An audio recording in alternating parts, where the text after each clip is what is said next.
Hello student, আমি Swapna. ABC coaching সেন্টারে তোমাদের সকলকে স্বাগত। আজ আমরা শুরু করতে চলেছি ষষ্ঠ শ্রেণীর ইতিহাস বিষয়ে রায় ও মার্টিনের দ্বিতীয় পর্যায়ক্রমিক মূল্যায়ন 2026-এর 7 নম্বর সেটটি। চলো শুরু করা যাক। ঠিক উত্তরটি বেছে নিয়ে লেখো। 1-1 সংহিতা কথার অর্থ হলো এ সংকলন। 2 বৈদিক যুগের সমাজ ছিল বি পিতৃতান্ত্রিক। 3 কোন বেদে 10 রাজার যুদ্ধের কথা উল্লেখ আছে? ডি ঋগ্বেদে।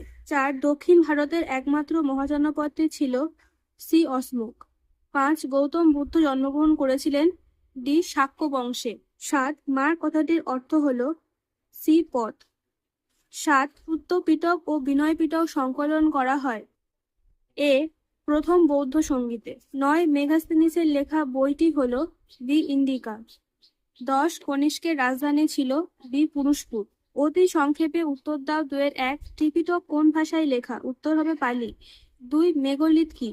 বড় পাথরের সমাধিকে মেগলিথ বলা হয়। 3 হাতি গুম্ফা শিলালেখ থেকে কোন রাজার কথা জানা যায়? উত্তর কলিঙ্গরাজ খারবেলের কথা।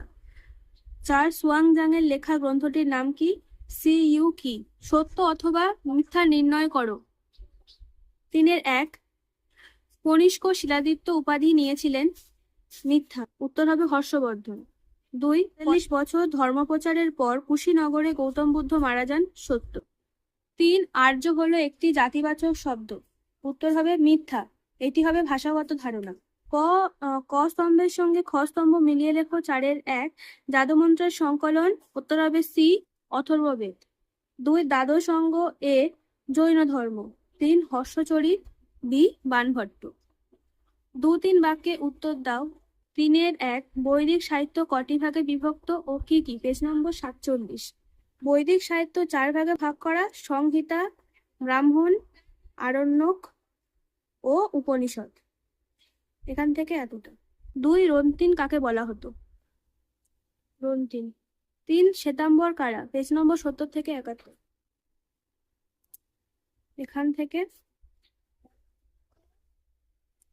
এতটা।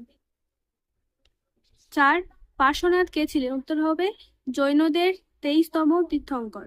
5 কুষাণ কারা? পেজ নম্বর 87। এখান থেকে এতটা। 6 ক্ষত্রপ কাদের বলা হতো? পেজ নম্বর 90। এখান থেকে এতটা। 4-5টি বাক্যে উত্তর দাও। 6-1 টিকা লেখো। চতুরাশ্রম প্রথা। পেজ নম্বর 56। এখান থেকে এতটা। 2 বৈদিক যুগের পড়াশোনায় গুরু ও শিষ্যের সম্পর্ক কেমন ছিল? পেজ নম্বর 57। এখান থেকে এতটা।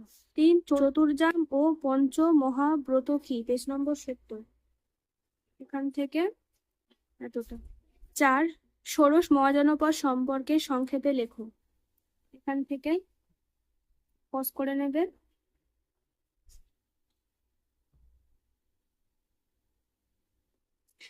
এতটা। 5 টিকা লেখো কনিষ্কের মূর্তি। পেজ নম্বর 91। এখান থেকে এতটা। 6 নাসিক লেখর গুরুত্ব আলোচনা করো। পেজ নম্বর 89। এখান থেকে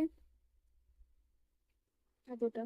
8-10টি বাক্যে উত্তর দাও। 7-1 টিকা লেখো ত্রিপিটক। পেজ নম্বর 73। এখান থেকে এতটা। 2 বজ্রীদের উন্নতির নিয়মগুলি লেখো। পেজ নম্বর 68।